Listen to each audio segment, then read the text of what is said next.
Yo, hai Jor. Hai Felix, mantap mantap. Yo, Hai.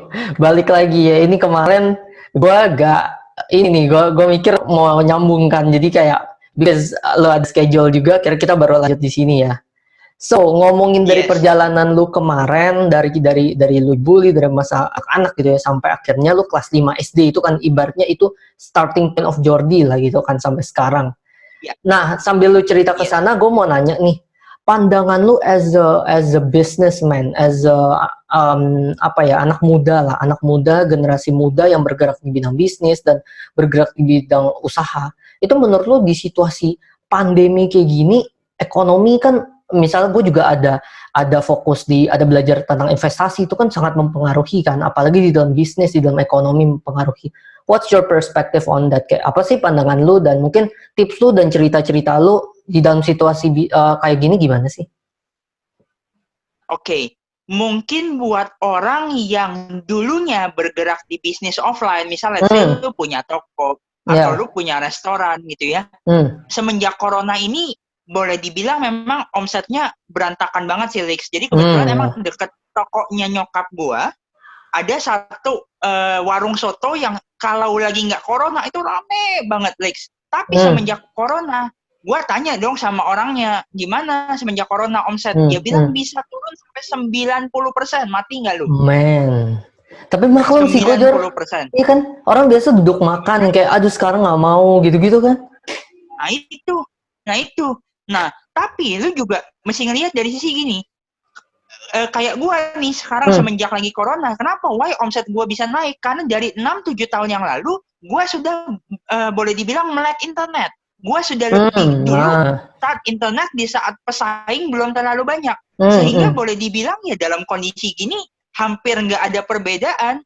Dan gue pikir itu cuma terjadi di gue doang. Tapi ya enggak, ternyata beberapa alumni pelatihan gue pun mengalami hal yang sama. Mereka nggak mengalami omset penurunan yang drastis karena ibaratnya ya apa ya nggak ada perbedaan gitu loh antara corona dan enggak karena sebenarnya penjualan mereka pun dari online gitu.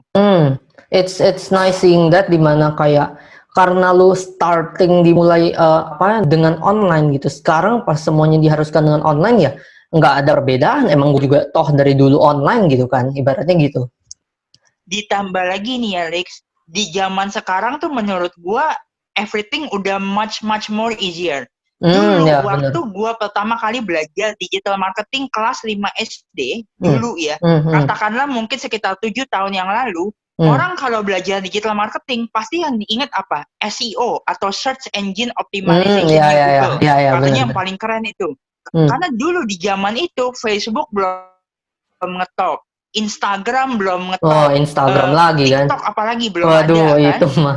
Nah Ya. itu terus segala macem kayak GoFood, GrabFood, Tokopedia, Bukalapak zaman dulu mana ada. Orang Iya. cuma ngertinya kalau jualannya SEO, Hmm, SEO hmm, hmm, Google AdWords. hmm. Sedangkan ibaratnya lo tahu kan SEO itu gimana ya?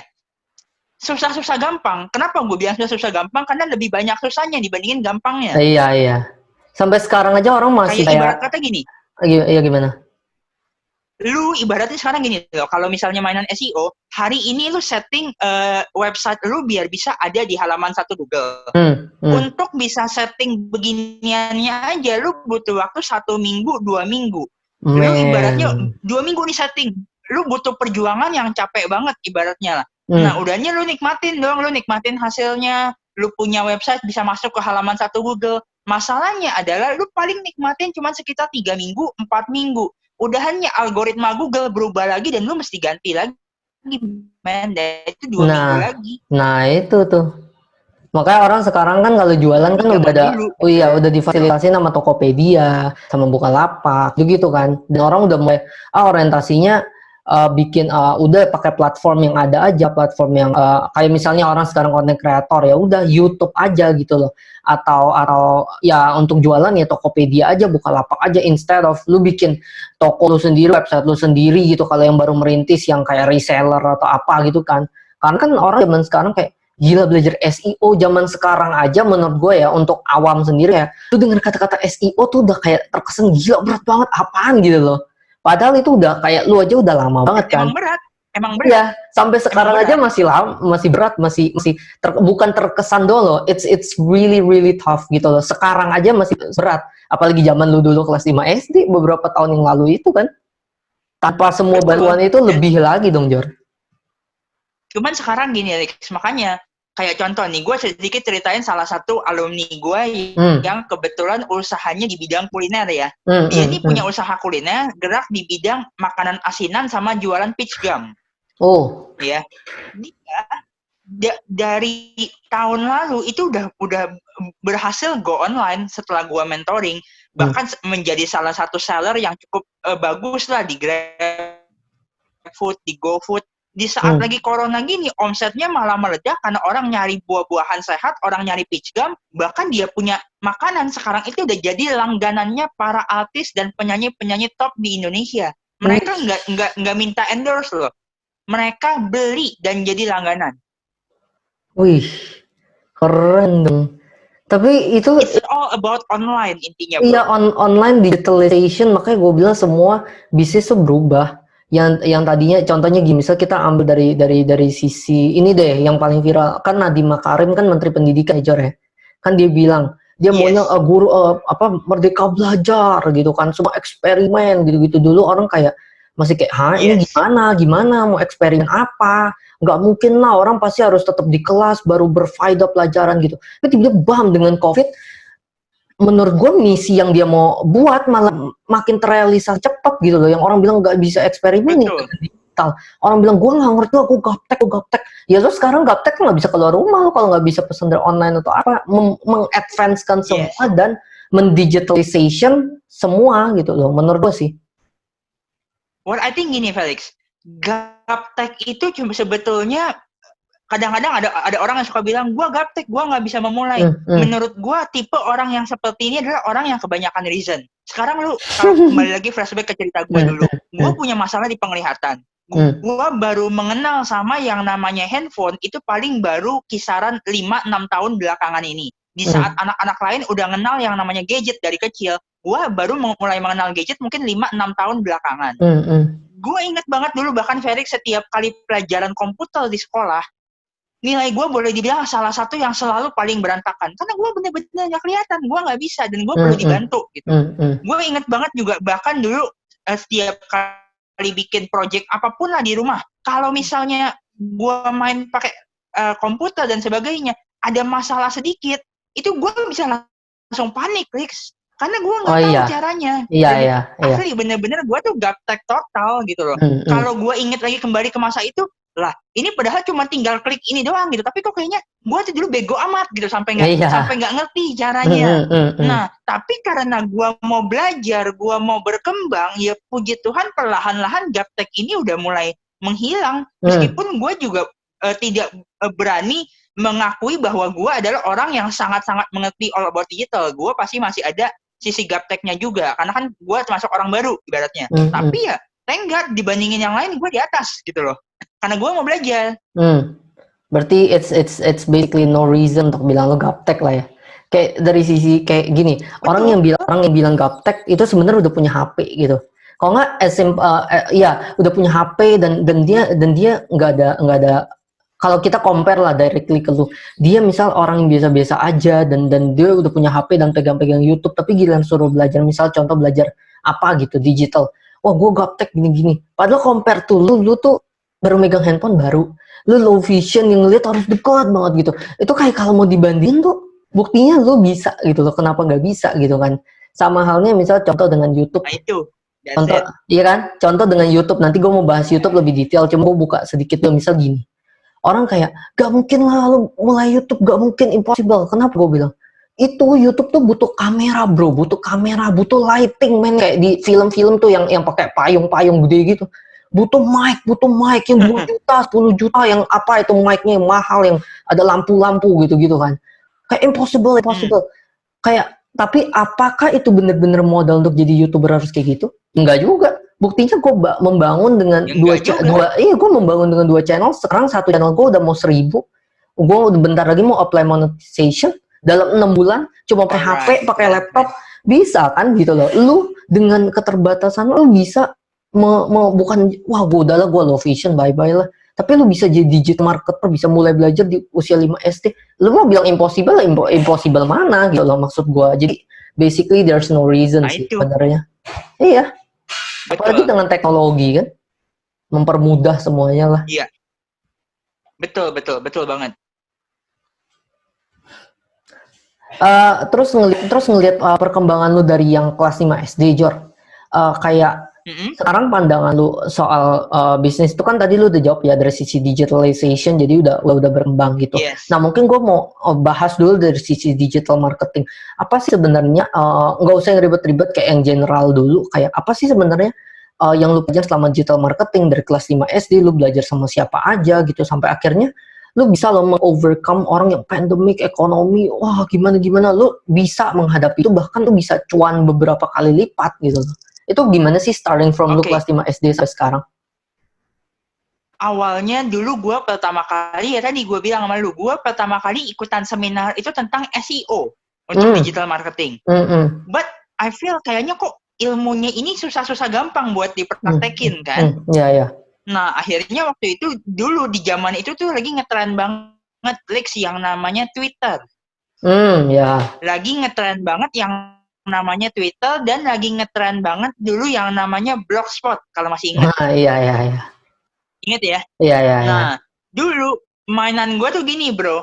Gue tuh dulu pertama kali karena di kelas 5 SD itu kan emang sebenarnya dari kecil sih. Gue tuh punya hobi melukis, Lex. Punya hobi melukis, punya hobi menggambar. Nah, biasanya jadi lukisan-lukisan gue, gambar-gambar gue itu gue posting di blog itu. Dulu gue inget banget, sekarang sih pasti udah blognya udah hilang lah. Gue juga nggak tahu judulnya, tapi dulu gue buat blog namanya Jody Sang Penjelajah Lukisan.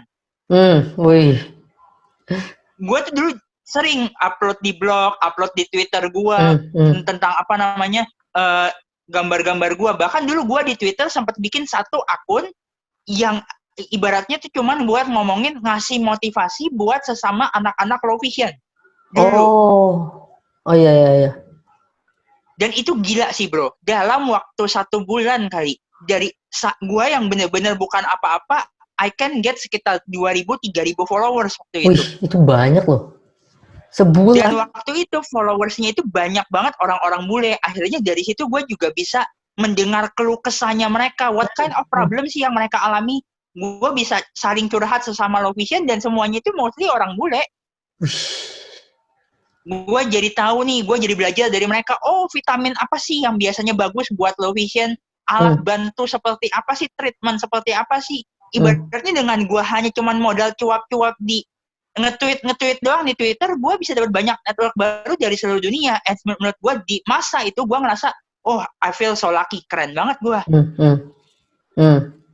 Tapi memang akhirnya setelah gue sudah memutuskan untuk sudah ibaratnya udah mulai ketemu nih dengan produk dan sebagainya, gue tinggalkan dulu inilah, gue tinggalkan Twitter low vision gue juga mulai tinggalkan apa namanya blogspot gue yang tadi gambar. Akhirnya gue mulai terjun ke satu bidang digital marketing yang disebut affiliate marketing.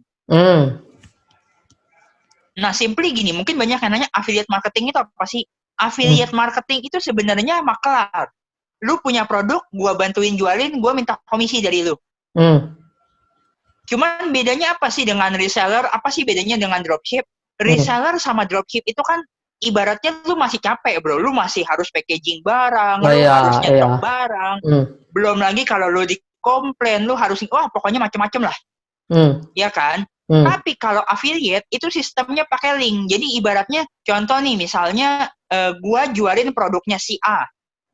Terus lu mau beli, gue nggak perlu repot-repot, gue cuman perlu ngambil istilahnya link affiliate gue dari websitenya si vendor, nanti link ini gue kirimin ke lu.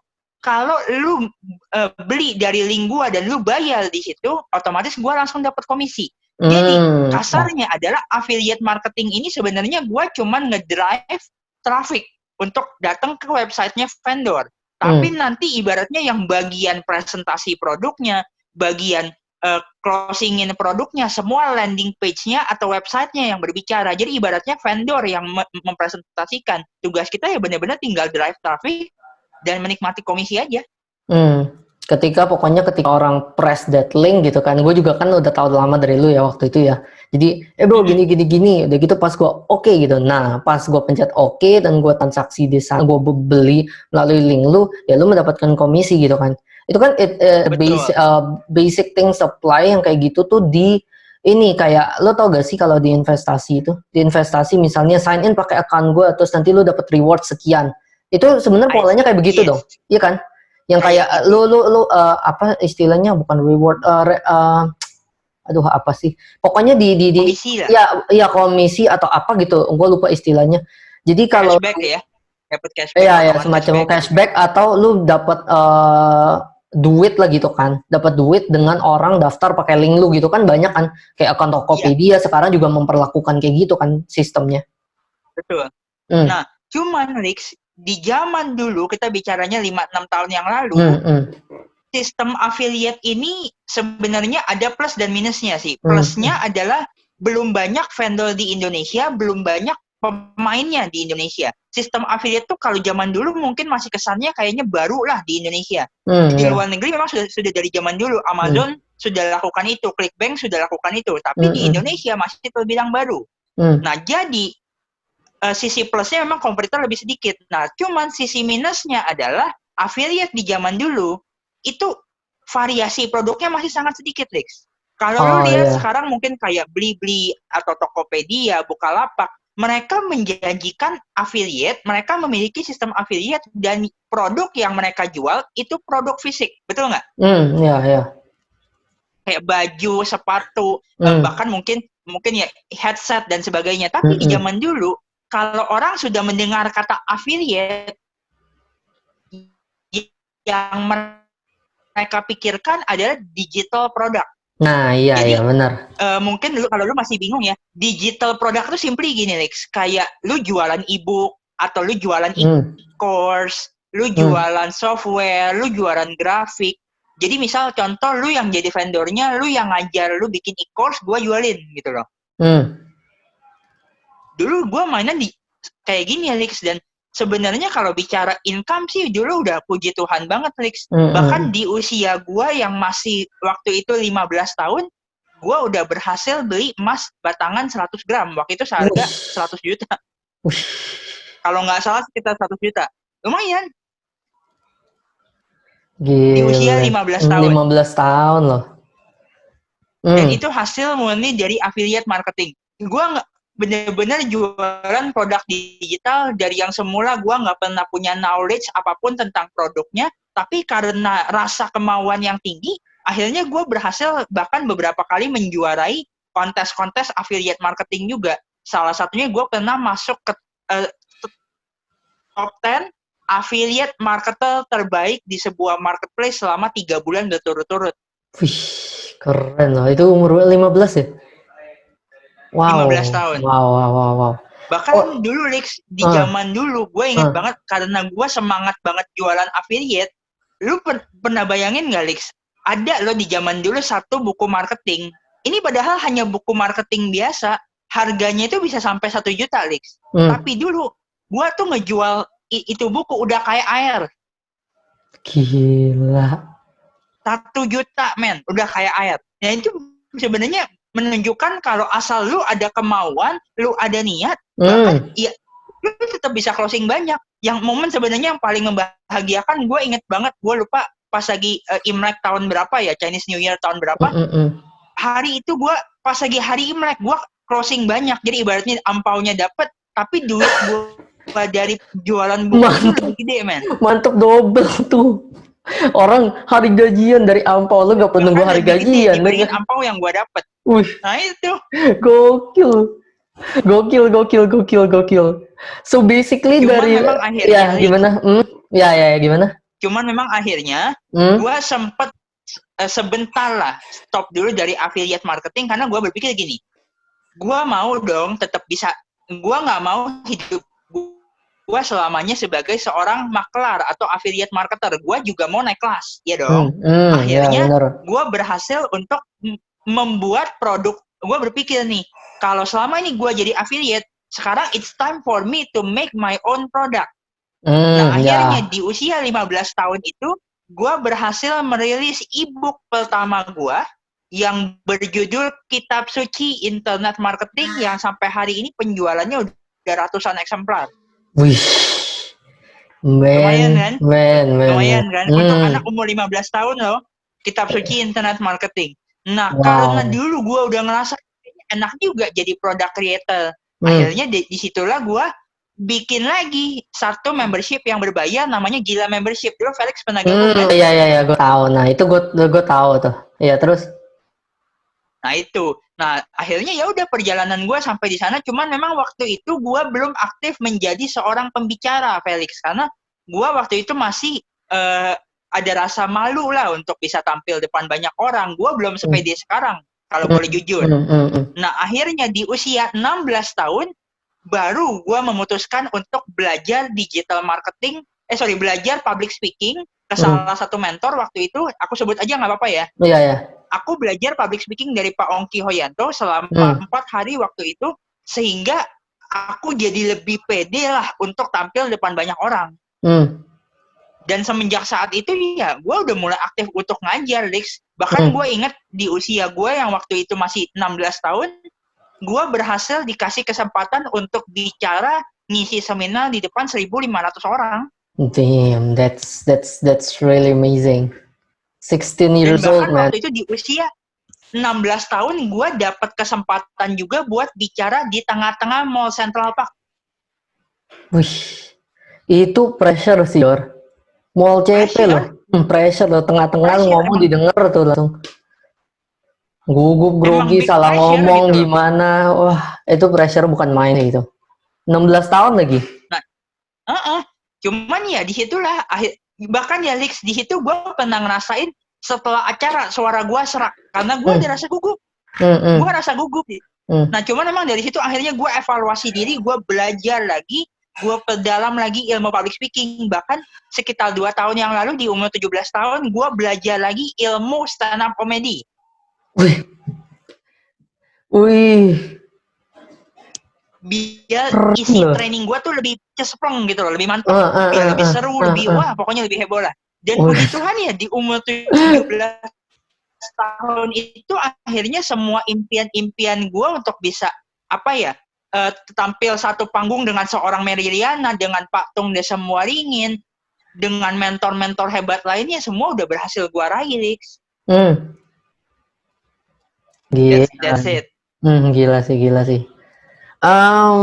Apa ya, ngobrolin lu tuh, makanya gue bilang I'm so lucky ketika lu ngomong di sini. Kalau misal gini, contohnya kalau misalnya gue udah gede, gue ngomong ya kita udah kayak Jordi udah gue udah gede. Tapi ketika gue masih kecil dan mau ngomong di sini, kayak gue mau bener-bener buka perspektif orang-orang gitu ya, bahwa lu lihat nih anak yang tadinya dari low vision dibully dan akhirnya kelas 5 SD mulai gitu affiliate marketing sampai berarti lu kurang lebih udah nggak fokus di sana affiliate marketing mulai 15 ya? Yang waktu lu memang sudah bukan lagi jadi main fokusnya gue, tapi bukan berarti gue meninggalkan total. Sampai hari ini pun gue masih jadi affiliate dari beberapa produk dan tenggat penjualannya masih terus mantep kok, bro. Karena gue udah punya masa yang cukup kuat gitu loh. Jadi gue ngomong apa pasti mereka beli. Waduh. Sekali gue bilang ini bagus, itu bagus, pasti mereka beli. Gue nggak perlu koal-koal terlalu banyak. Gue cuma bilang ini bagus karena gue udah pernah ikut. Karena gue udah pernah ngerasain manfaatnya, pasti mereka beli. Iya. Dan itu membutuhkan. Meskipun memang saat ini pribadi gue lebih fokus ke bisnis yang lain. Salah satunya seperti yang tadi gue bilang, gue lagi aktif banget sekarang ini sebagai seorang investor.